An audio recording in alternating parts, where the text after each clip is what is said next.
Hi, this is Julie Calvi, and today I'd like to talk to you about some of the pitfalls that you could easily avoid, and in order to go forward in your journey in life and live from your source. Live the life that you've always dreamed of living and stream from it. So in order to do that, there are certain things that you need to watch out for. And these are the things that I have been coaching people to watch for. And I find that I've made a list of these things, so I'm gonna be looking at my list again. Um, so let me just jump in. The first one is they're all big, but not valuing play. And this has been programmed into us because we had when we went to school, we had recess, and we all went out and played and had fun, hopefully. And then we were called back into school, and then we had to focus, then we had to learn. And that was the serious time, that was the work time. And so there was playtime and then there was work time. But what was the creative time? That was playtime. So if you ever find yourself feeling playful and then dismissing it, stop in that moment and find what might come up during that playtime. It's very important for you to play. I often I just think of Carl Jung, and he built himself a home on a lake, and so he could play. He would just make little pits in the sand. He played in the sand, and he played in the water. Play. He thought play was essential to life, to creativity, and I'm finding that it is as well. One of the things I ask people to do is, I ask people what they do already that is fun for them to do. And if they don't do anything that is fun for them to do, I ask them what did they used to do that was fun for them to do, and I ask them to start doing those things again, and take note if anything comes up for them to spontaneously during these activities that will activate source within them again. Um, so another thing is not replenishing yourself. And this is also essential. We seem to be such A-type society that, work, so we can have so many more things, and then pay them off. You have to, sorry I said it that way, but life is intense, or it can be intense, and our responsibilities can be extremely overwhelming, and it's absolutely essential to replenish yourself. Let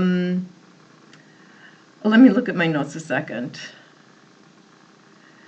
So, yeah. Okay, this is why this is important. If you're in this intense state all the time, you cannot hear your soul's calling.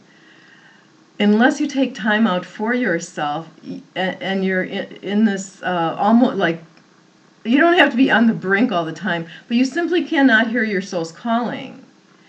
So that actually leads me into the next one, which is taking time out for yourself. Only you, only you, only you. Replenishing yourself can be being with others, doing a hobby, baking, creating. I make lotions. I make lip gloss. I love to bake bread. I love kneading. I don't throw it in a KitchenAid and let the machine do the work. I like the process of doing it myself. No offense to anybody out there. It's just what I like to do. But this next one is actually being by yourself and not going into escapism at all. Really being quiet And it doesn't have to be meditation. It's just being by yourself, and it could be journaling, because when you journal, when that pen hits the pad, um, it seems to it just happens this way. I find it happens this way, and others have told me the same. That more of you comes through. Um, and it's almost like a meditative state that more of you just simply comes through. So being by yourself at least once a week, and for a full 2 hours to get, which I find it takes 2 hours to get your mind quiet. This is for your mind, to get your mind and your heart quiet. So everything, in the house is quiet, your phone is turned off, to stay in touch and to get you in touch with you, your authentic self, and see what comes up. This is a very, very important thing to do, to see what comes up from your soul, from your authentic self.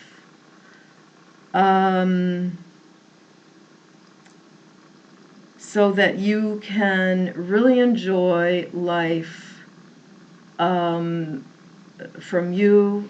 And okay, enough of that. It's really important that you do not ignore emotional guideposts. People today, still, with all the therapy they've been through, they still ignore emotional guideposts. They still suppress their emotions, and are still living in a numb state. Life has only gotten busier and busier and busier, and people want more and more and more, and they have to pay it off and off and off, and so the only way we can live this way is to numb our emotions to the craziness. The psyche falls into the body when the psyche is overloaded. I'll include when our emotions are overloaded, they fall into the body in some way, in some symptom, and it may be somebody says, I have a backache. In me it comes out in itching. I start to itch if something is trying to be released, and that's a guidepost for me. Listen to your body.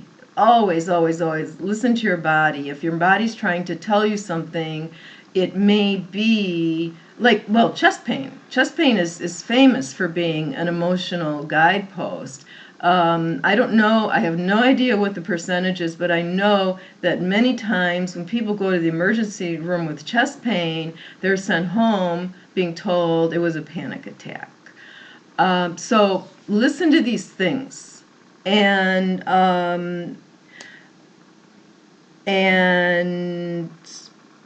okay, enough about that. This one is big. The next one is big about staying grounded. People often, and I see this, with my own people and with myself as well, trying to fly without being grounded. We're here in a body. We have to stay here in a body, even if you don't want to. Especially in this, this spiritual age we're in, we are here in a body to hold, I'll say the word, heaven and earth together. Call it what you want. Call it, I'm just going to say it, heaven and earth together. That's why we're here in a body. We're here in a body to do other things, but that's the way I want to put it right now. So we have to stay here in a body. We're here for other reasons, but anyway, people want to, again, fly without being grounded. Now, many people have many ways of grounding themselves that I find are not effective. One of the best ways and you know all of them, or you know many ways of staying grounded. But I find the best ways of staying grounded are to be outside instead of inside, and deep belly breathing, not from the chest, which a lot of people do, but anything with using your lower body. Anything using your lower body, and eating. Being in your body, taking care of your body. We're in bodies, okay? So let me read this, okay? I especially like this, what I wrote here. You can't build a bridge to your future if you're in denial of current circumstances. It doesn't mean you need to stay stuck where you're at today. It just means you need to appreciate the opportunity of your present reality. If you're in a bad situation, and I was in a horrific situation, so if you need to appreciate the opportunity of your present reality, and at the same time hold the energy of your dream.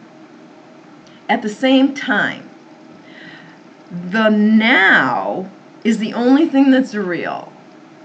So when I was in a horrific situation, that was the only thing that was real, and believe me, I knew that.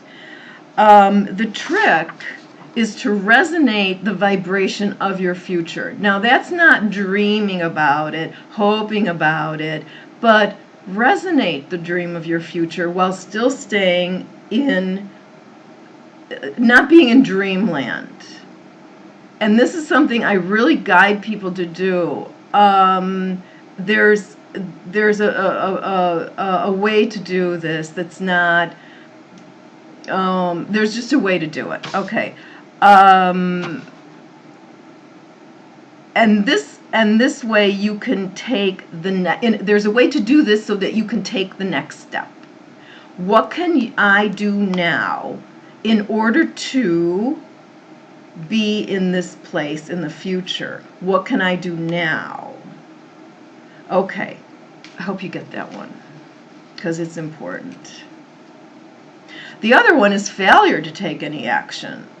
Now, I happen to have some pretty good qualities of being very, I have great ideas, but I also know how to make things happen. So I have both qualities. I'm not such an idea person that I'm always in my ideas, but I do have ideas, and I really know how to make things happen. I'm really good on that, on taking action. But some people are full of ideas. They have, oh my good, when I'm on the phone with them, they have so many ideas. They just stream ideas. I say, wow, that's great. Now, what are we going to do first? I don't know. And so this is where I'm really, my strong point is on what action will we take. And this is very hard for a lot of people. So as a coach, I guide and support you regarding taking action and holding you accountable, but you must be your own leader. So I really hope that, as always, you watch till the end of this, and you know how to contact me. So think about all these things, and whether you find yourself resonating with any of them. And as always, hope to see you in my inbox soon. Bye-bye, Julie.